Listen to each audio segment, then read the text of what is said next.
Hi everyone. Well, my name is Roz, and today I want to talk a little bit about what type of owner you are and how that affects your relationship with your horse. I want to talk about a program I watched last night by Tristan of TRT, and he categorizes three types of horse people. There's the mummy type, there's the mediator, and there's the disciplinarian. And in between all of these types is dysfunctional people and dysfunctional horses. And his job is to try and find a balance and stabilize the situation for them. And the people he's picked are probably at the extreme end of whatever problems that they have, whether it's with their horse or themselves. But it's a really interesting look at how our interactions with our horses can make or break that horse, and all too often we all blame the horse. But in reality, a lot of the problems that begin in horses stems from us. In my own style of, working with my horses, I'd say I'm a mixture of the mummy and the mediator, which I do with my horses, I think, every day.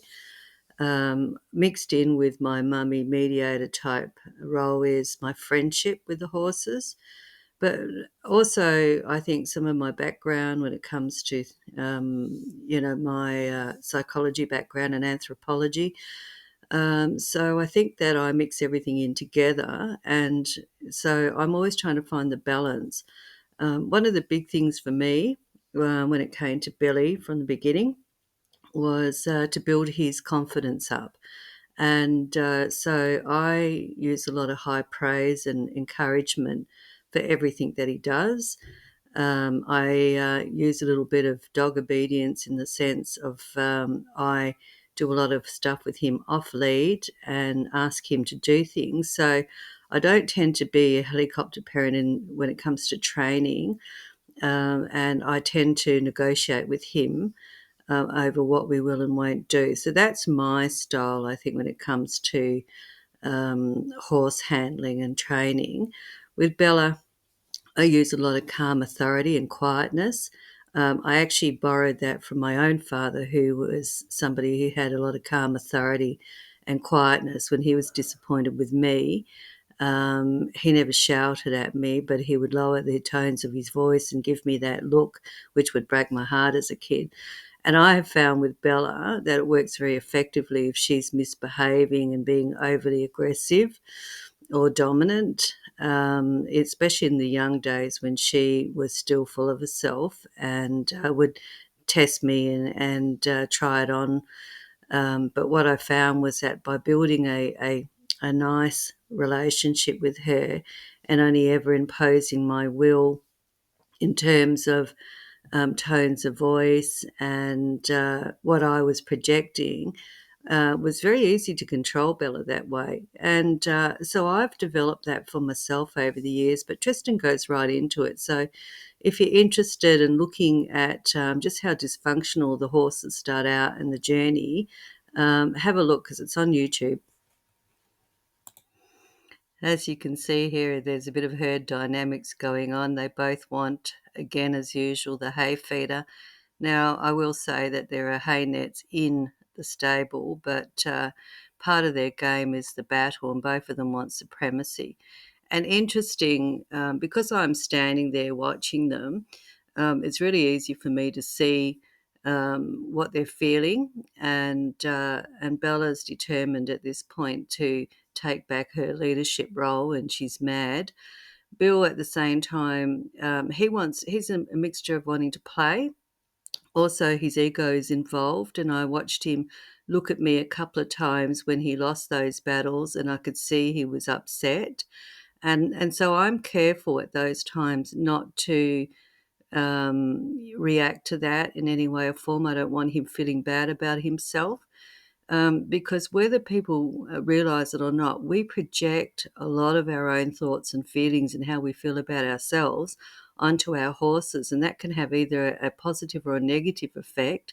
And whether you want to admit it or not, if you treat your horse, or you put out vibes that you're no good, or there's something to be anxious about, or you're a bad horse, or you're always out of sorts, or you have a negative expectation, those horses pick that up, and that can make them even more dysfunctional because they don't understand actually what you're saying, but what they do understand is the vibe that you're giving. So if you watch in this game and the horses are actually playing with each other, a lot of people might be saying, "Oh my God, that mare's so aggressive." No, Bella is actually playing, and the game is who gets to control the hay feeder, like I said before. But if you look at their head carriage, you'll see how each one is feeling. For Bill, his masculinity and being a boy is very important to him. So he holds his head high, he prances around, he watches the game. He's more tactical in the sense that he knows he has to stay out of Bella's way because she's more powerful and he knows that. So he's not silly, so he stays out of that firing range.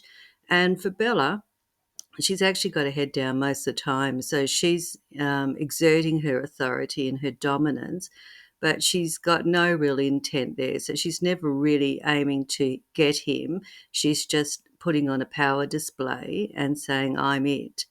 So, I'm not going to interfere with those herd dynamics. I'm not going to be a helicopter parent and try and chase them off and sort it out and say, hey, I'm the herd leader. They're horses and they're acting like horses. They're also enjoying the wind. And so we have got to learn to monitor our own feelings and thoughts when we're interacting with our horses or even observing. You've got to be really careful about what you're projecting because if you're trying to control them all the time, you end up with nervous, anxious horses. If you're being an over the top mummy, a helicopter parent, you cause anxious horses. If you learn to mediate with your horses, you get balanced horses. So consider what you project when you're handling your horses, because what you're projecting can make a big difference as to how successful your horse is in their outcomes, whether it's in groundwork or horse riding, and how they behave in different situations. Whether you like it or not, we all project, and none of us are perfect.